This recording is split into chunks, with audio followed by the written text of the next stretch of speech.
Greetings, everyone. It is Martin Luther King Day in the United States, Monday, January 19. This is your brother in the struggle, Steve, and want to talk today about Greenland. Just came across a really awesome video. We're going to try and share it with you.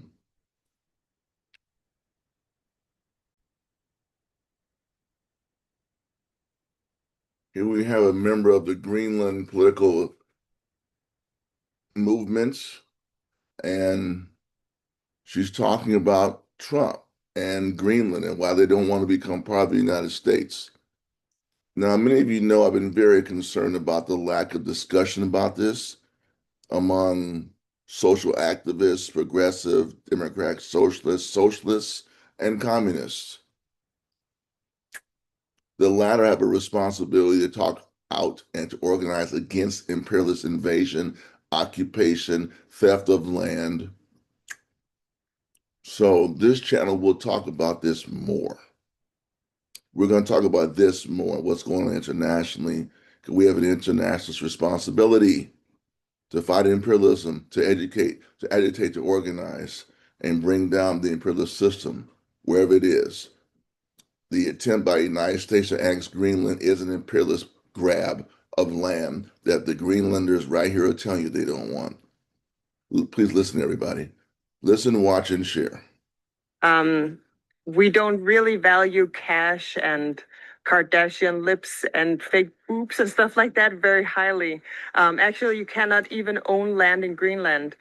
You can get an allotment for your house and then you own the house on top of the land. But Greenlanders don't believe in the land is for one person, it's for everyone. And so is the seas, like the riches that we have there. So it's a big miscalculation that he thinks that Greenlanders would be incited by cash or something like that. We're not. And even if you were to say like $100,000 per person or something like that, we wouldn't give up free healthcare. We wouldn't give up free education. We wouldn't give up being a part of Europe. We wouldn't give up on our sovereignty eventually. And we're a very sovereign people within the Kingdom of Denmark. We're autonomous right now. We do not want to be rich like the Americans are. See how greedy they are. They're even trying to shoot their friends or invade their friends just for greed. And we know that there's minerals and oils possibly in our underground, and that's worth so much more even than that. But even if we didn't have that, we would still not be bought. So everyone here knows about the Inuit in Alaska and all of the native tribes, Indians, American Indians who are there. Their land was taken from them and they haven't been treated that well in America.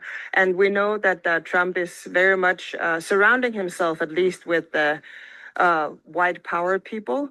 And we are not white, as you can see. We are of color. And so we know our rights probably would be taken away.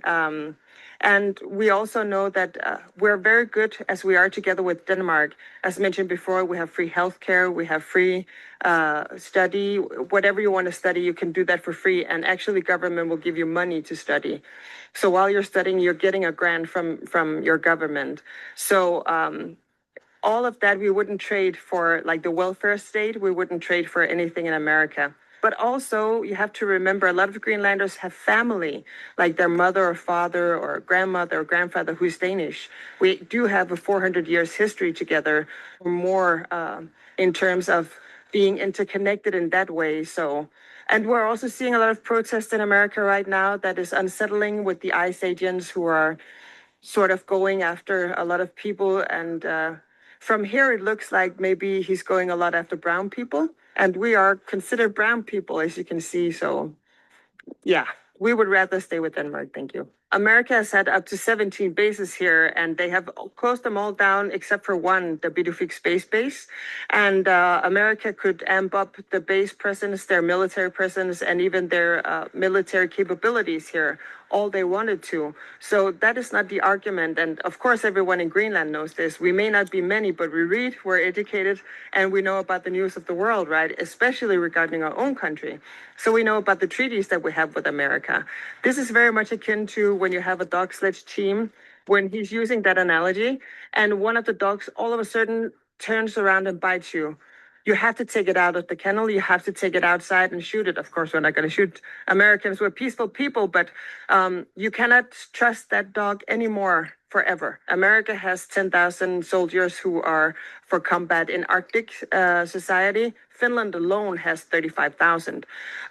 We also could impose if we wanted to escalate stuff, we could also impose like dropping all American Treasury bonds, right? That would hurt. We also have, when you look at France and Canada and all of the allies that are coming to our rush right now, a very big arsenal actually of soldiers and of weapons, especially. I mean, America had to borrow Denmark's warship for Arctic seas. So, I mean, it's not a given that America would win here. We fought alongside America in a lot of other wars around the world because we wanted to adhere to the treaties that we had gone through. But they have seen that some of the street fighting in Syria, for example, has been very, very hard on Western soldiers, right? I imagine it will probably be the same in Greenland. It would be like something else. So I wouldn't laugh it off, but of course nobody wants war and nobody wants to be invaded. Of course there are bad chapters with Denmark and Greenland because we have a 400-year history.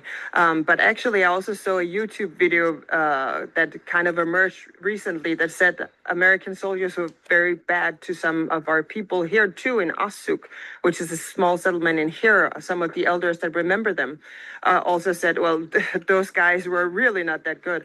So it really doesn't matter what happened between Denmark and Greenland. We'll figure that out. Denmark and Greenland is fine as we are. We will figure it out. If we want to be independent, Greenlanders should be able to decide that, not with pressure from a superpower somewhere. And we are well aware that if we became independent tomorrow, he would just invade us because he would have no problems with NATO, Europe, you know, everything else. So I think he's banking sort of in a very insulting way that Greenlanders are like stupid, uneducated people who doesn't follow the news around the world, and we're not. It's the exact opposite. We're going to be here hundreds of years after Donald Trump. Even if he invaded us, I think we would just wait him out like bad weather.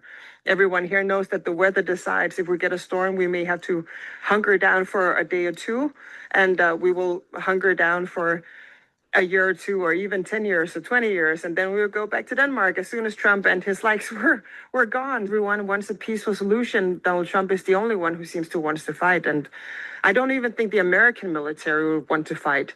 It just seems crazy and unhinged.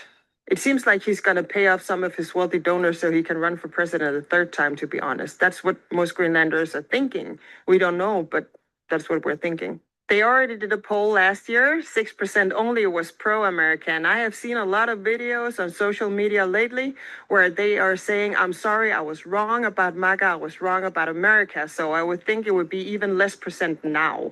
So only 6% a year ago, and I think probably even fewer now.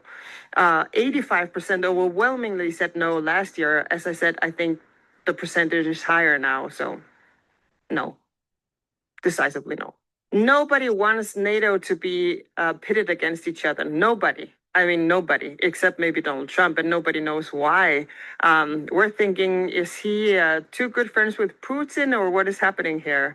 Nobody wants Greenland to be a battleground.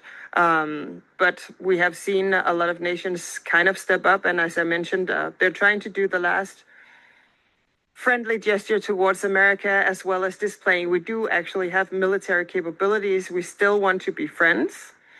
But as you saw today, the Canadian Prime Minister, he went to China to try and make new relations. So if Donald Trump wants a new world order, okay, then that's what he's going to get. 74% of Americans, ordinary Americans, do not want to invade Greenland. And I think probably amongst those 74%, most of the military capability is probably in there because they know they will be attacking a NATO ally. They know they will be going into a European country. And since World War II, you know, the Western Hemisphere has kind of banded together. So it's very weird that he's trying to do that. Some Europeans are hoping that maybe he's just trying to get them to really amp up their military quick. I don't think so. I think he wants Greenland, but we'll see.